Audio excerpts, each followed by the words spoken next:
कि जो सुकून अपने चुबारे ना बल्ख ना बुखारे। इसको अंग्रेज़ी में भी कहते हैं कि there is no place like home. और जिनके पास ये घर है, अपना घर होता है, जिसके पास अपनी छत होती है, उसको शायद इस नेमत की कदर कम है।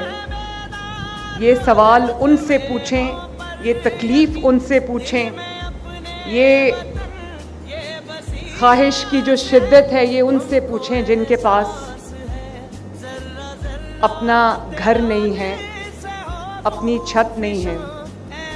आपके पास दुनिया की सबसे बड़ी नेमत हो, हर तरह की नेमत हो, और आपके पास अपना घर ना हो, अपनी छत ना हो,